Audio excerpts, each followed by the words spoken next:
Ini dia akuariumnya. Wih, ada akuarium. Iya. Nah, ini pasir selincanya ya.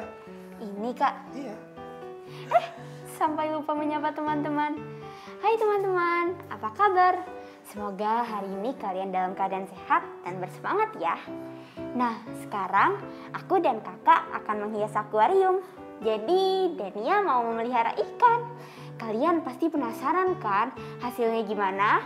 Pasti cantik lah. Sambil kita belajar menghias, kita pastinya akan mendapat banyak pelajaran hal baru. Iya, kita akan mengenal si hiu penjaga dan penyeimbang ekosistem laut, dan memahami upaya mempertahankan populasi hiu yang terancam punah. Lalu, kita juga akan memahami tanda baca, serta belajar mengamati data dan memahami konsep modus. Nah, karena itu, teman-teman jangan lupa menyiapkan alat tulisnya ya. Dan juga jangan lupa berdoa supaya kegiatan kita berjalan dengan lancar. Betul. Nah, sekarang Dania udah gak sabar nih untuk ngehias akuariumnya. Ya udah, yuk kita mulai. Pertama-tama kamu masukin dulu pasir selincanya ya. Oke. Tapi pelan-pelan.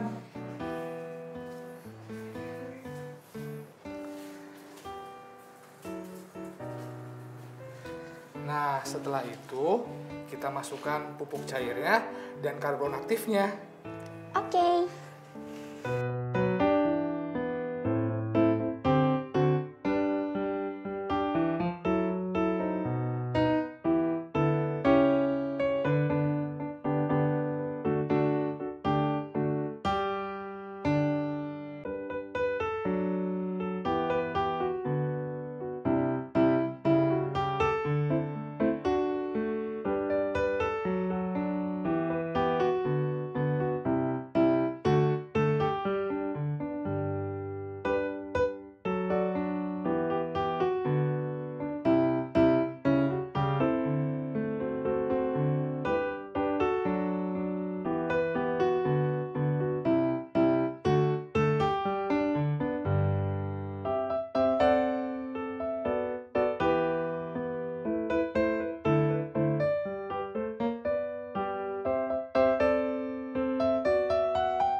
Wah, kakak ternyata tahu banyak ya soal menghias akuarium.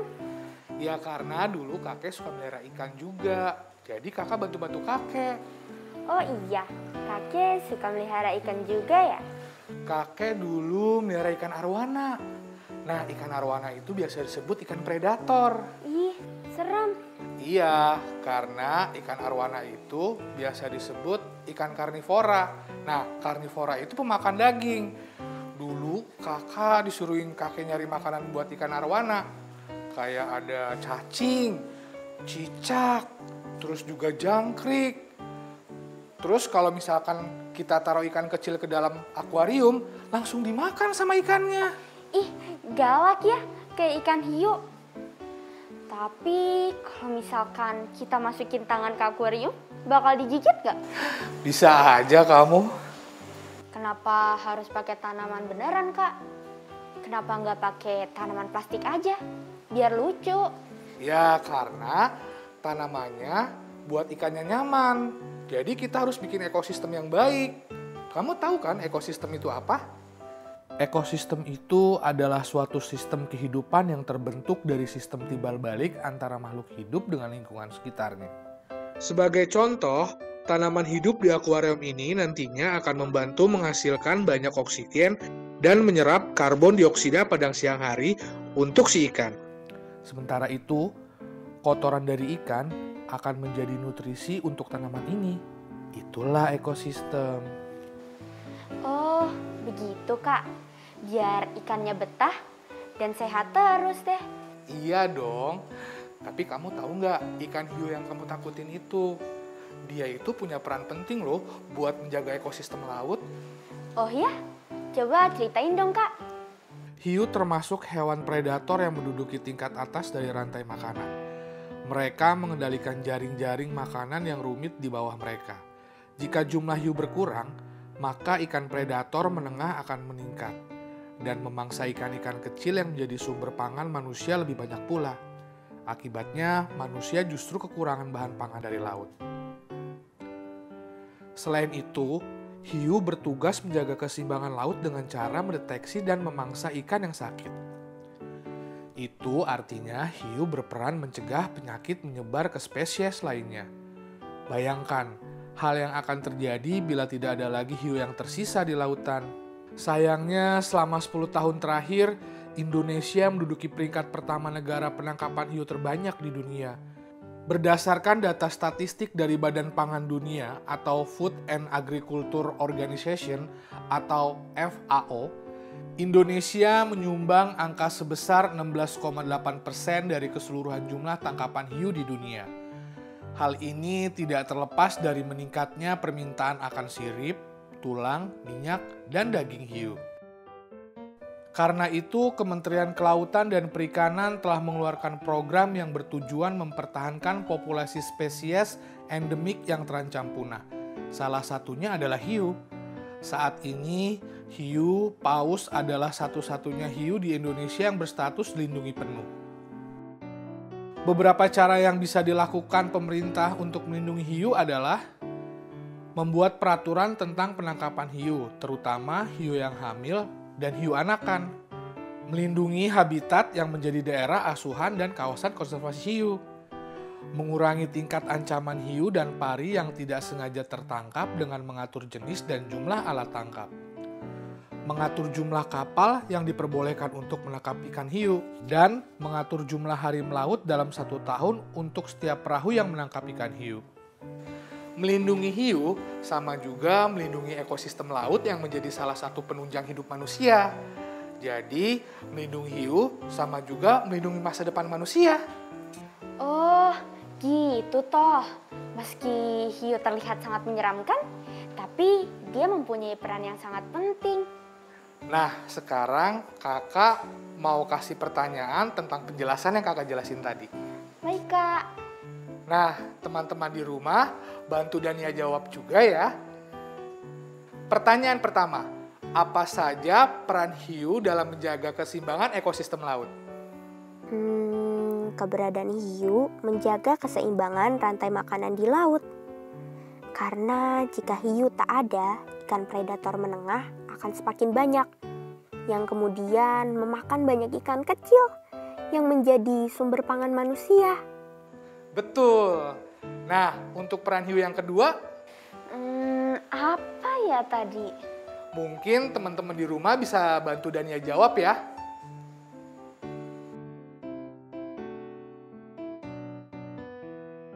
Betul. Hiu juga bertugas menjaga keseimbangan laut dengan cara mendeteksi dan memangsa ikan yang sakit. Itu artinya hiu berperan mencegah penyakit menyebar ke spesies lain. Kakak senang deh Dania dan teman-teman bisa menjawab dengan baik. Kalau begitu, pertanyaan selanjutnya ya. Apa saja upaya mempertahankan populasi hiu yang terancam punah? Ada beberapa usaha yang dilakukan pemerintah, antara lain membuat peraturan tentang penangkapan hiu, terutama hiu hamil dan hiu anakan.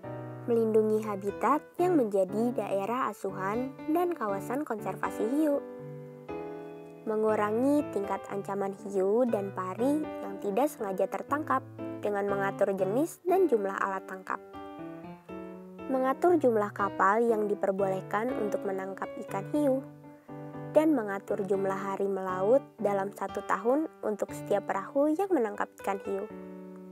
Wah, hebat sekali Dania. Iyalah, Dania.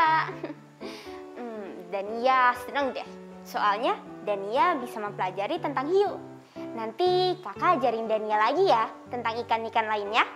Boleh dong. Nah, tuh akuariumnya udah jadi. Wah, cantik banget kak. Iya.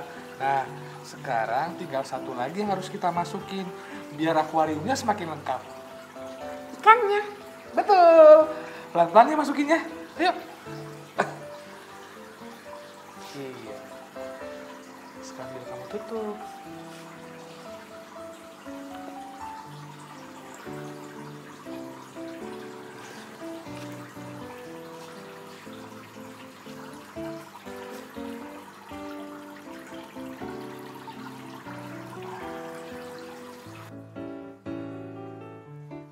Nah, biar kakak ambil lagi deh.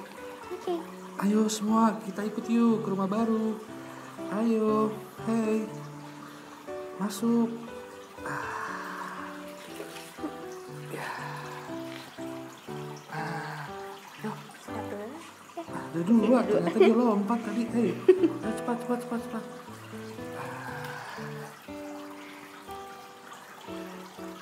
Satu lagi. Ayo. Dia nggak mau masuk. Ayo, masuk. Oh, ayo. Kamu punya rumah baru kamu. Ayo. Tuh kan.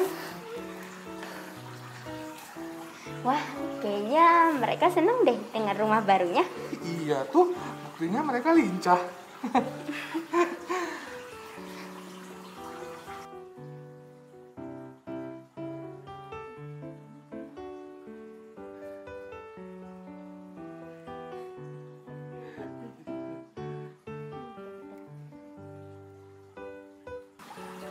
Yaudah deh, sekarang foto dulu ya.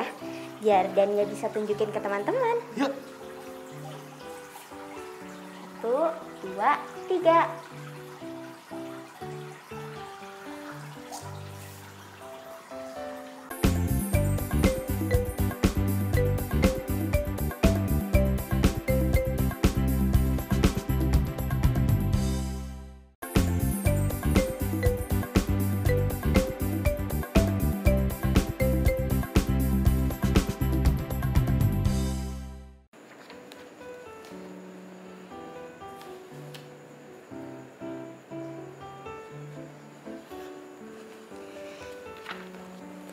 Kak, Dania bingung nih ngerjain PR-nya.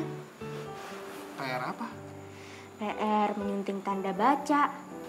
Tapi ada beberapa tanda baca lain. Dania belum ngerti.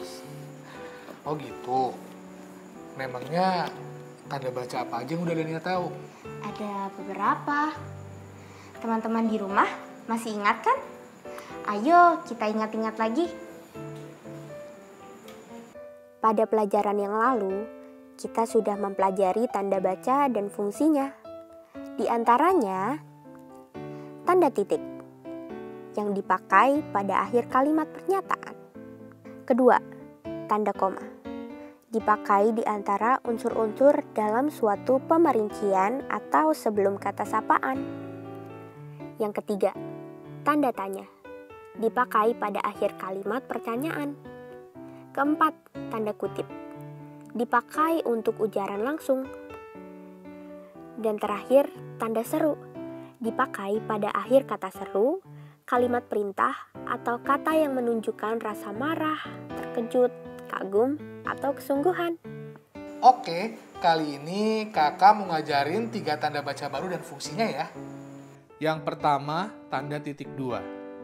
Tanda ini dipakai pada akhir suatu pernyataan lengkap yang diikuti perincian atau penjelasan. Contoh, mereka memerlukan perabot rumah tangga titik 2 kursi, meja, dan lemari. Dalam kalimat tersebut, kursi, meja, dan lemari merupakan rincian dari perabot rumah tangga. Maka tanda titik 2 diberikan setelah perabot rumah tangga. Oh gitu. Namun, jika perincian atau penjelasan itu merupakan pelengkap yang mengakhiri pernyataan, maka tanda titik 2 tidak dipakai. Contohnya seperti ini. Mereka memerlukan kursi, meja, dan lemari. Nah, untuk tanda baca kedua yang mau kakak jelasin adalah tanda titik koma. Tanda ini dipakai sebagai pengganti kata penghubung untuk memisahkan kalimat setara yang satu dari kalimat setara yang lain di dalam kalimat majemuk. Contoh, kakak menyelesaikan pekerjaan, ibu menulis surat, adik membaca buku cerita.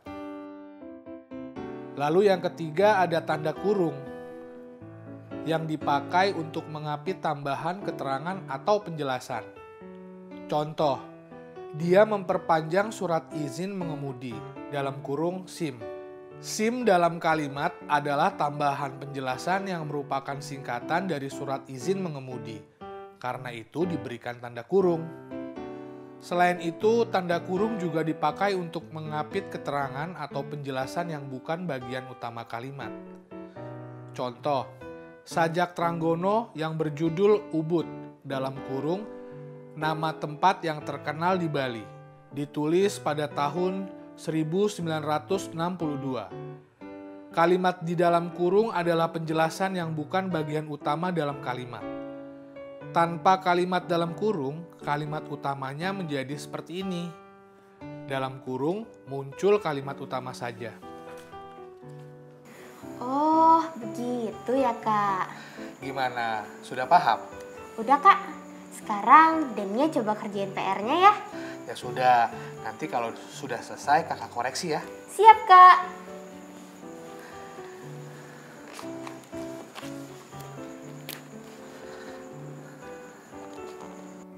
Tugasnya sebagai berikut. Suntinglah kalimat berikut menggunakan tanda baca yang benar. Kalimat pertama, rencana aksi nasional atau yang disingkat menjadi RAN.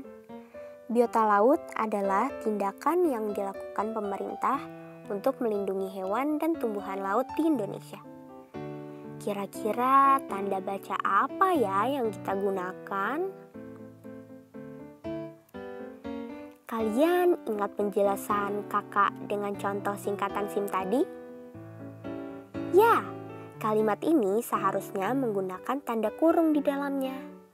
Maka kalimatnya yang benar menjadi seperti ini. Rencana aksi nasional, dalam kurung, RAN, biota laut adalah tindakan yang dilakukan pemerintah untuk melindungi hewan dan tumbuhan laut di Indonesia. Selanjutnya kalimat kedua. Nelayan di Tanjung Luar dan Pulau Maringkik menjadikan hiu sebagai tangkapan utama. Koma, nelayan di Aceh dan Toraja menjadikan hiu sebagai konsumsi lokal. Koma, nelayan di tempat lain memotong sirip hiu ketika tidak sengaja menangkapnya.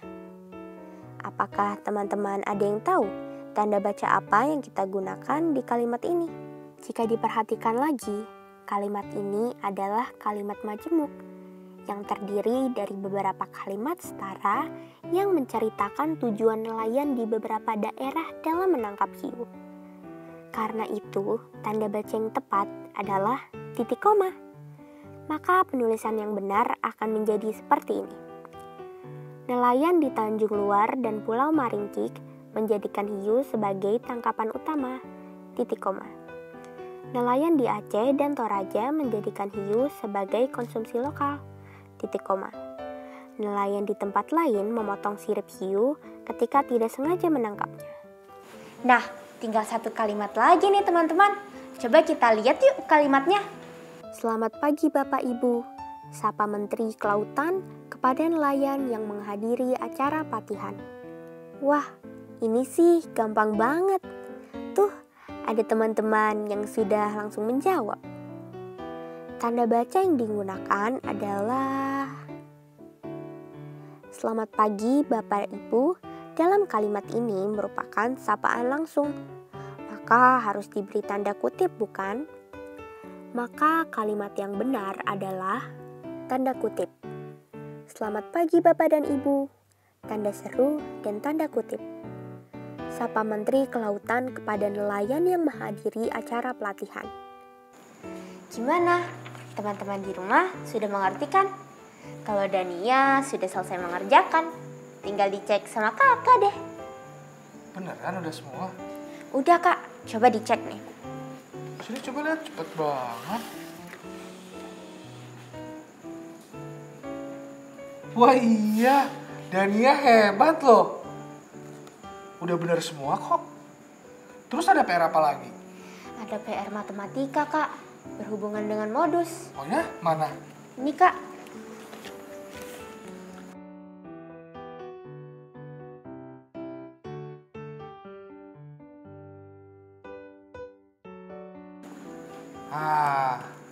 Oke. Coba kakak ganti dengan soal yang lainnya ya. Saat memasuki kebun binatang, Rudi bertanya hewan apa yang paling ingin dilihat oleh anggota keluarganya. Berikut adalah hewan yang paling ingin dilihat oleh Rudi dan keluarganya. Nah, sekarang tentukan modus dari data tersebut. Coba Daniel lihat dulu ya. Modus itu kan nilai atau data yang paling sering muncul dalam suatu kelompok data. Berdasarkan data tersebut, hewan yang paling sering muncul adalah harimau, yaitu sebanyak 2 kali. Jadi modus dari data tersebut adalah harimau. Betul. Tetapi, selain memperhatikan data yang paling sering muncul, modus juga dapat kita peroleh dengan memperhatikan data yang mempunyai frekuensi terbesar. Maksudnya gimana tuh kak? Sebagai contoh data, banyaknya hewan yang dilihat Rudi di kebun binatang berikut ini.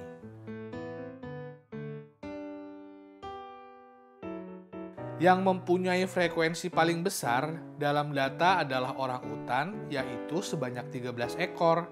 Jadi, modus dari data tersebut adalah orangutan. Dengan begitu, bisa disimpulkan bahwa modus adalah data yang paling sering muncul atau data yang mempunyai frekuensi terbesar. Oh, begitu kak. Nah, sekarang kamu udah bisa kerjain PR-nya. Oke, Dania coba ya. Indonesia kaya dengan keanekaragaman flora dan faunanya. Bahkan jika diperhatikan, di lingkungan sekitar rumah pun banyak sekali jenis hewan dan tumbuhannya. Pada suatu kali, Rudi mencatat data fauna yang ada di desanya. Sekarang tentukan modus data tersebut. Menurut penjelasan kakak tadi, modus bukan hanya data yang sering muncul, tetapi modus juga merupakan data yang mempunyai frekuensi terbesar.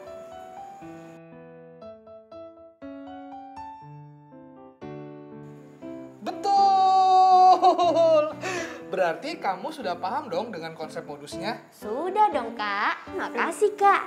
Karena udah bantuin Dania, jadi lebih cepat selesai deh. Sama-sama, Dik.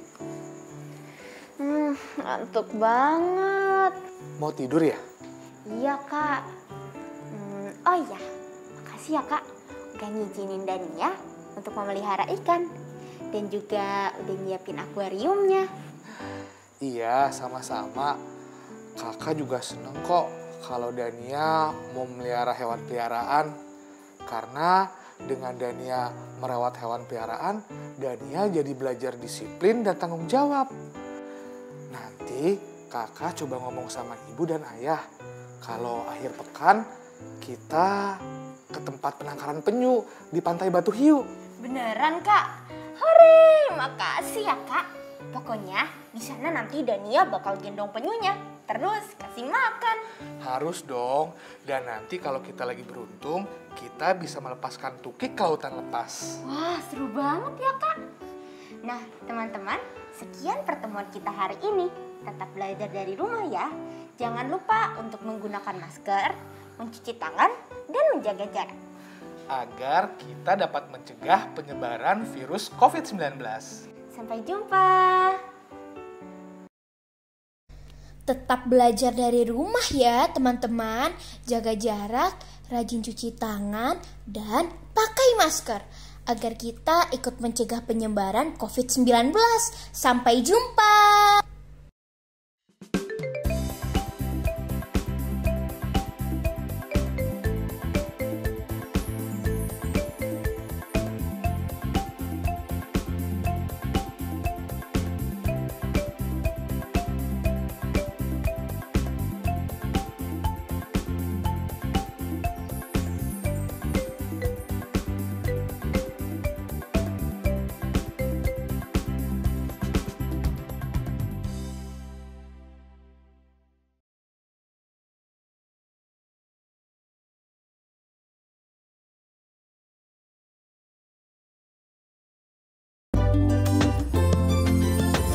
Sering-sering cuci tangan, gunakan sabun, pakai masker, menutup hidung mulut.